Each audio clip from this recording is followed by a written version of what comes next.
Hey everybody, in this video I want to go into the concept of pushing versus pulling when we're walking or even when we're just standing up with normal posture. And as I do this, I'm going to try to help you figure out the correlation between the movements of your core, the patterns of movement that we need to use to stand with proper posture and to walk correctly. The first thing I'm going to talk about before getting into the pulling and pushing is to explain why on this channel I focus almost exclusively on patterns of movement rather than on specific exercises to strengthen certain muscles like your gluteus medius or your glutes or your hip flexors. The reason is because unless you damaged the muscles or your nerves, walking itself is enough exercise to strengthen these muscles and keep them functioning properly. If you're having problems with your gait or your posture, it's very likely that this is a pattern problem and not a muscle strengthening problem. Unless, as I said, you have an injured muscle that you're trying to rehab. Otherwise, the problems tend to be lack of coordinating the core elements together to make the movements happen in the way they're supposed to happen. My background, in addition to being a physician, is also as a dance instructor. I've been teaching tango for 25 years, and you would never go into a dance class and watch somebody do a movement incorrectly and then advise them that they're going to fix that by working on strengthening a specific muscle. If they're doing the movement incorrectly, there is a pattern of movement that needs to be corrected. And that's why I focus almost exclusively on those patterns of movement in my videos rather than trying to get you to strengthen a specific muscle. When I talk about pulling, I'm talking about the feeling of pulling up on the leg or pulling forward on the leg, because how that manifests itself is going to depend on what the other core muscles are doing. The simplest way to see the act of pulling is to do it in this fashion. I'm going to pull up on my right leg using my hip flexors, my core hip flexors, to pull the leg up off the ground. That's pretty easy to visualize. Do that action. Pull yourself up and let your weight sink back to the rear leg. So we have activation of our hip flexors. It's very clear that the hip flexors are acting, not our hip extensors. But now let's look at what else is going on with that. It is not simply an action of using our hip flexors. We always have to coordinate the upper and lower waist muscles with the hip action. So when I do this motion, I have my upper waist turning to the left, towards my left leg, and I have my lower abs turning towards the left, towards this left leg. All of that facilitates the leg coming up off the ground because my upper waist is turning away, removing energy from this leg. My lower abs are turning away from this leg, removing the energy from this leg, allowing all of the weight to come back to my left leg. So let's look at the lower abs. My lower abs on the left rotate the pelvis back towards the left, or in a counterclockwise fashion, turning the pelvis, that moves weight back towards the left. The lower abs also tuck the pelvis on the side where they're active. So as I'm pulling up with my right leg, my left lower abs are rotating the pelvis around this way and tucking the pelvis to keep proper posture.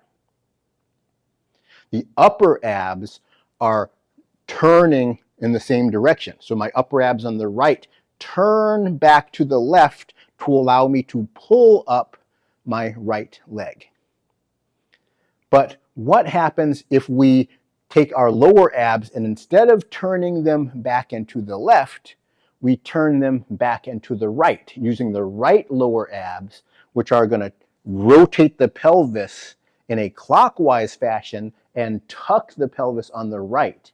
If I do the same action that I did here, but instead of turning the lower abs to the left, I turn the lower abs to the right, this is what happens.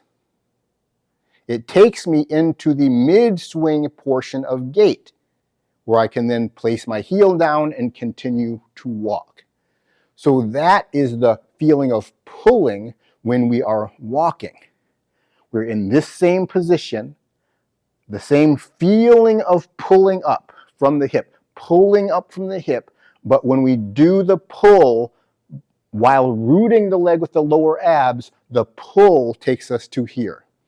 That's what we need to feel when we're walking, rather than feeling a push, which is an extension from our glutes.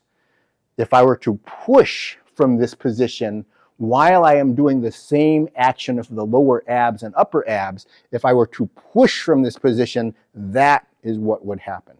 In Tai Chi, we have a technique called grasp the sparrow's tail, where we have an action of push, where we push back and down and then we push forward. That action uses hip extension, and that pushes the body back. Then we use the hip extension from the left to push the body forward. So we're not using that sort of push when we are stepping. We are instead using the muscles here to pull the body into a step. Now, this is not only important for walking technique, it's also important for standing posture. If we do the same action, instead of starting from the foot flat position where my knee is over the standing leg ankle or standing leg foot, if I start here where the heel is down and my weight is back and I do the same pull, it's going to pull me up to a standing position, to standing posture. When we are standing with good posture, our hip flexors are pulling the lumbar spine forward, and that helps to create the gentle lordosis or curvature in the lower back when we stand.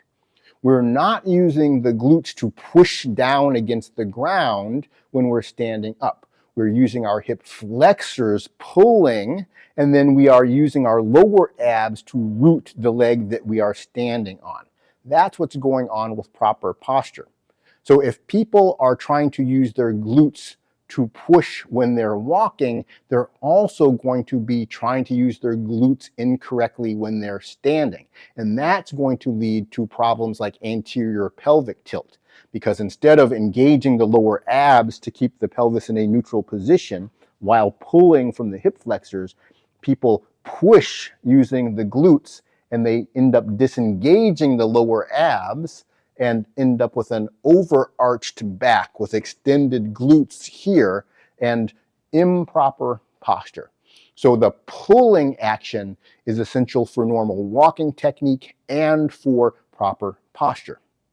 When you watch other videos on other channels talking about walking technique and using the glutes to push, observe very closely what they are doing. In some videos, you'll see them take you to this position, which is really a standing position, not a walking position, and then saying you have to use your glutes and a little bit of a side bend to push yourself forward, and they end up in this position. Now just ask yourself, does that look like normal walking technique? Do we do this, and then this, and then this? We don't. And if they're saying that, oh, I'm just exaggerating, that's not really an excuse. They're not exaggerating. That is the only way to push. Or you can just lean forward and do it like that with no rotation. But you can't use your glutes to push you forward into this normal walking gait that we should be using. If I'm in this position with my swing leg right by the side of my standing leg and I activate my glutes without leaning forward from the upper waist, what's going to happen is the body is going to tilt backwards. That is hip extension from this position. It doesn't create a normal gait. And so what they do in the videos is, well, I'm going to push and I have to rotate, and they end up doing that sort of action. That's not normal walking technique because the motion is starting from the wrong position. When we do the swing through, we're beginning from the ending of the loading response phase of gait. Right when the foot hits the flat position, the knee is lined up over the ankle. This is where we're going to pull from here, pulling us into mid-swing. In mid-swing, the standing leg is right under the center of gravity, but the swing leg is forward of the body. It doesn't stop here. The motion starts here, and we do the one action of pulling, and it takes us right to this position, not to this position. I mentioned when we stand up, if we want to stand up, we begin that pulling action when the heel is on the ground before we've shifted forward, and I can pull up. And this is mid-stance for a standing posture, not for a walking step. So if I want to stand up, I pull forward from this position. If I want to walk, I'm going to first shift forward to the foot flat position, pulling from my rear leg hip, and then now I'm going to pull from the forward leg hip, and that takes me to the actual position that we should be in mid-swing. When we're walking correctly, from the loading response position, we're going to pull forward. And so this is the mid-stance position or the mid-swing position, depending on which leg you're talking about. From this position is when we're going to use the upper waist to rotate, bring the heel down, use the lower abs to bring the body forward, and then we're going to pull again from the front of the right hip now. It's going to pull me through to the mid-stance or mid-swing phase of the gait, where the leg is already forward of the body. Then we can bring the foot down in a controlled fashion and keep walking. I'm going to now give you a few simple exercises you can do to feel the different actions of pushing versus pulling. We already did the pull up into this position. So we're pulling with the right leg hip, and we're using the upper and lower waist both turning to the left. But now what I want you to do is push, but using the same action of the upper and lower waist turning to the left. If we push, meaning extending from our glutes on the right, as we turn the upper and lower waist to the left, that's what's going to happen. That is a push with this rotation of the waist. It's going to turn the body around. And if we use only the lower waist turning to the left and we have the upper waist turning to the right and we push, we're going to end up with this sort of motion. We're going to pivot halfway around. So not turning all the way around to face this wall, I'm going to end up turning 90 degrees and facing this wall.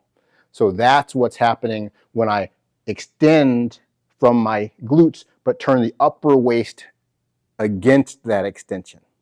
If I turn the upper waist in the opposite direction from that extension, I get a full turnaround, like if I was going to walk out that way.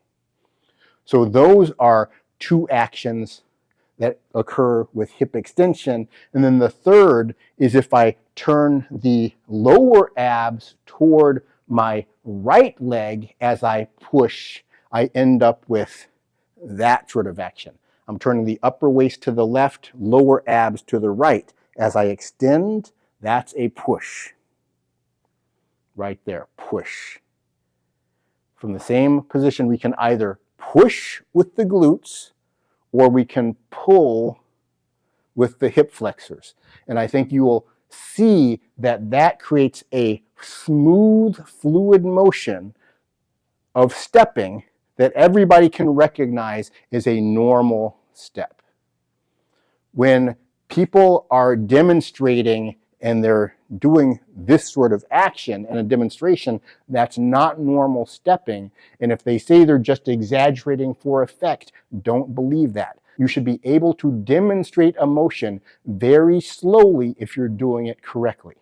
So when you're walking, you should be able to slow the motions down and use perfectly good posture and walk with a smooth, light heel placement, a correct weight change without leaning forward or side to side. If you do it that way, you're going to have better balance, better fluidity, and lower impact on your joints, and that's going to reduce a lot of problems that occur with improper walking technique.